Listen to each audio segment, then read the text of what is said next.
রাতটা ছিল অনেক শান্ত। আমি রান্নাঘরে বসে ভাত ঢালছিলাম। হঠাৎ শ্বশুর দরজায় এসে দাঁড়ালেন। হাতে তার প্রিয় সেই লাঠিটা, মুখে মিষ্টি হাসে। তিনি বললেন, বৌমা, আজকে তোমার রান্নার গন্ধটা কিন্তু পুরো বাড়ি জুড়ে ছড়িয়েছে। সবাই বলছে তুমি নাকি আজ অন্যরকম কিছু করেছ। আমি একটু লজ্জা পেয়ে বললাম, না বাবা, তেমন কিছু না, সামান্য খিচুড়ি আর বেগুন ভাজা। শ্বশুর হেসে বললেন, তুমি জানো, তোমার হাতের রান্নায় শুধু মশলা না, মনও মেশানো থাকে। আমি চুপ করে গেলাম। এমন কথা আমার নিজের বাবাও কখনো বলেননি। ২ বছর হলো আমার বিয়ে হয়েছে। শ্বশুরবাড়িতে প্রথমে খুব ভয় পেতাম। মনে হতো কেউ হয়তো আমাকে গ্রহণ করবে না। কিন্তু ধীরে ধীরে সব বদলে গেল শ্বশুরের কারণে। তিনি সবসময় বলতেন, এই মেয়েটা আমাদের পরিবারের আশীর্বাদ। এমন মেয়ে ঘরে আসলে ঘর আলোকিত হয়ে যায়। শাশুড়ি আম্মা মাঝে মাঝে রাগ করতেন, আপনি তো বৌমাকে একদম মেয়ের মতোই ভালোবাসেন। শ্বশুর মৃদু হেসে বলতেন, ভালোবাসা তো কমানোর জিনিস না, বরং ভাগ করার জিনিস। একদিন সকালবেলা সবাই ঘুমাচ্ছে, আমি উঠেছি আগে ভাগে।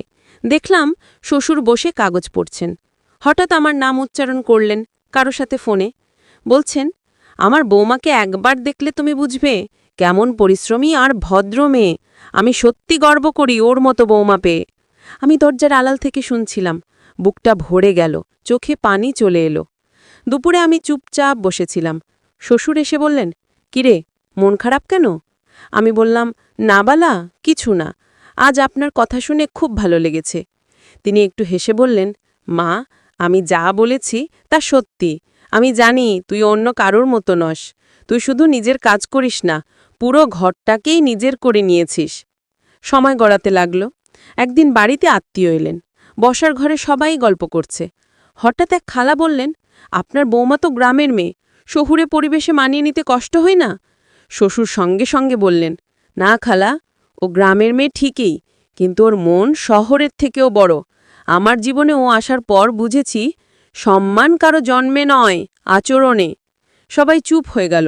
আমি ভেতর থেকে শুনছিলাম, আর চোখের পানি আটকাতে পারছিলাম না। সেদিন রাতে আমি শ্বশুরের পায়ে হাত রাখলাম। বললাম, বাবা, আমি কিছুই জানি না, কিন্তু আপনি আমাকে যে সম্মান দিয়েছেন তা আমি জীবনে কোনোদিন ভুলব না। তিনি আমার মাথায় হাত রেখে বললেন, বৌমা, আমি তো গর্ব করি তোর জন্য। তুই কেবল আমার পুত্রবধূ না, তুই আমার মেয়েও। বন্ধুরা, জীবনে আমরা অনেক সময় মনে করি শ্বশুর শাশুড়ি মানেই কঠিন সম্পর্ক। কিন্তু বিশ্বাস করো, ভালোবাসার সম্মান দিলে সম্পর্ক যে কোনো রক্তের বন্ধনের চেয়েও গভীর হয়। আমার শ্বশুর যেমন প্রতিদিন সবার কাছে বলেন, আমার বৌমা আমার গর্ব, একই রকমভাবে আমিও বলি, আমার শ্বশুর আমার আশীর্বাদ।